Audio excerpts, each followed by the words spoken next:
నా పేరు Ramesh Kadari, high court advocate, Hyderabad, Telangana. పక్క పొలం వారు మా యొక్క పొలంని ఆక్రమించుకున్నటకు హద్దులు తొలగించి ప్రయత్నిస్తున్నారు. అప్పుడు మేమేం చేయాలి?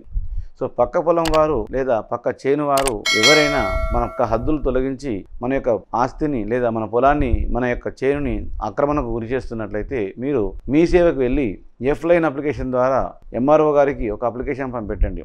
మా సరిహద్దులను తొలగిస్తున్నారు, మా సరిహద్దులు గుర్తించి మాకు మా పొలాన్ని, మా యొక్క హద్దులను గుర్తించి చూపియండి అని చెప్పండి. ఒకవేళ ఎంఆర్ఓ గారు మీకు స్పందించినట్లయితే మీరు హైకోర్టు అడ్వకేట్ని సంప్రదించి రిట్ పిటిషన్ వేయమని చెప్పి ఆ రిట్ పిటిషన్ ద్వారా మీరు ఎంఆర్ఓ గారికి డైరెక్షన్ ఇప్పించవచ్చు. అప్పుడు ఎంఆర్ఓ గారు తప్పకుండా మీ యొక్క రిట్ పిటిషన్ ద్వారా వెళ్ళినటువంటి దానికి సమాధానంగా తప్పకుండా మీ యొక్క పొలాన్ని, హరిహద్దుల్ని కొలిచి ఇవ్వడం జరుగుతుంది.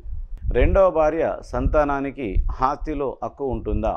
రెండవ భార్య అంటే మొదటి భార్య ఉండగానే రెండవ భార్య రావడం అంటే అది ఇల్లీగల్ వెడ్డెడ్ వైఫ్ అంటారు. ఒకవేళ మొదటి భార్య మరణించిన తర్వాత రెండవ భార్య వస్తే వెడ్డెడ్ వైఫ్ అంటాం. సో ఇక్కడ మనకు రెండవ భార్య యొక్క సంతానానికి ఆస్తిలో హక్కు ఉండాలంటే రెండవ భార్య వెడ్డెడ్ వైఫ్ అయినా, ఇల్లీగల్ వెడ్డెడ్ వైఫ్ అయినా పర్వాలేదు, వారికి ఆస్తిలో హక్కు ఉంటుంది. ఎప్పుడు అంటే అతని యొక్క ఓనర్ ఎవరైతే వ్యక్తి ఉన్నాడో అతను వీలునామా రాయకుండా మరణించినట్లయితే అతని యొక్క ఆస్తిలో అతని యొక్క మొదటి భార్య యొక్క సంతానానికి మరియు రెండవ భార్య సంతానానికి అందరికి కూడా సమాన వాటాలు రావడం జరుగుతుంది. సో రెండవ భార్య సంతానానికి ఆమె వెడ్డెడ్ వైఫ్ కాకపోయినప్పటికీ, ఇల్లీగల్ వెడ్డెడ్ వైఫ్ అయినప్పటికీ కంపల్సరీ ఆస్తిలో హక్కులు అనేవి తప్పకుండా వస్తాయి.